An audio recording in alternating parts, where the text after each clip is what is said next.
So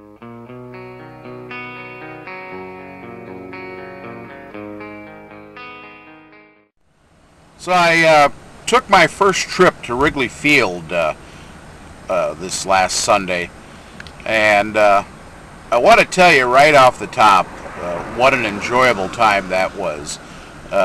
We went down. The Twins were playing a three-game series against the Cubbies, and I flew down Sunday morning and caught the third game of that series. And unfortunately, my losing streak with going to Twins games continues as they lost that game. That makes now 3 in a row that I've went to that they've lost. But nonetheless, I want to tell you just what an enjoyable time I had. Even though I'm not for the big city lifestyle,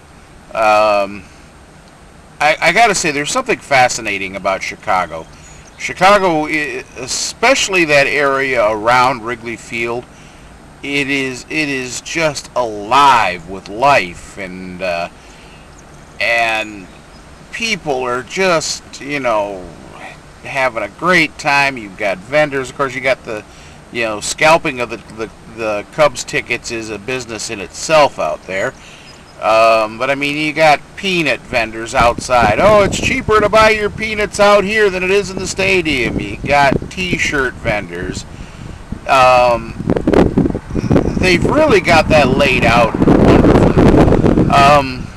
And inside the stadium itself, they got to realize that Wrigley Field has been around since I believe it's 1914. This stadium is, for an old ballpark, is in immaculate shape. I thought it was humorous. Of course, my seats were, I was up in row 240, which was down the right field line, down almost into the corner, about 50 yards from the foul pole. And it was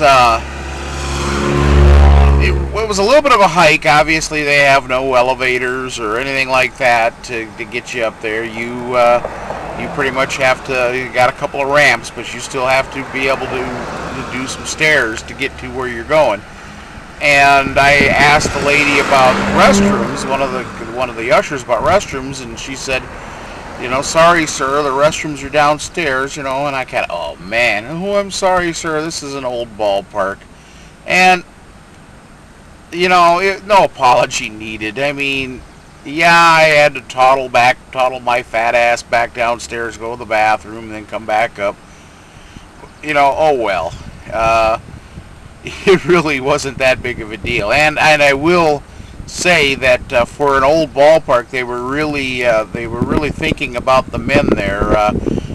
The urinal troughs are unbelievable there. I mean, there must be space there for 100 guys at any one given time there to all pee in unison. So that's kind of humorous too. And it's a good thing because one of the other things I noticed is while it took me till the bottom of the fourth inning to be able to finally get a vendor that sold soda pop, there was no shortage of the beer vendors. I mean, I think each row or each set of stairs had their own beer vendor because it was no problem. They had one guy that was selling Bud Light, and the other one was selling Old Style, which I guess is a local favorite there in Chicago.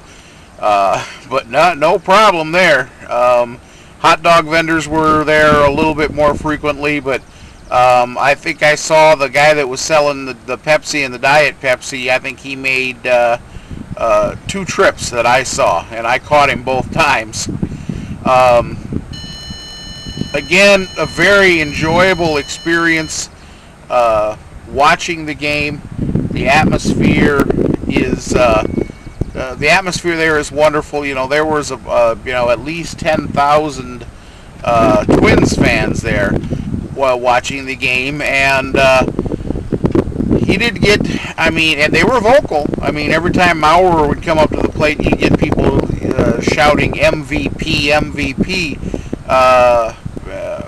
and you didn't get people. I'd heard rumors that they were booing the Twins fans there and whatnot. I'm telling you, the place was packed. There was over 40,000 people there, and like I said, I gotta believe that 10,000 of them were Twins fans. It was unbelievable. Yet people were friendly. I was surrounded by Cubbies fans, in my Twins garb, and they were all friendly. They cheered their Cubbies. They cheer their Cubbies to no end. But when I cheered the Twins, I didn't get booed or beat down or criticized or laughed at or anything like that. It was all a great time. Chicago, you got a good thing going there.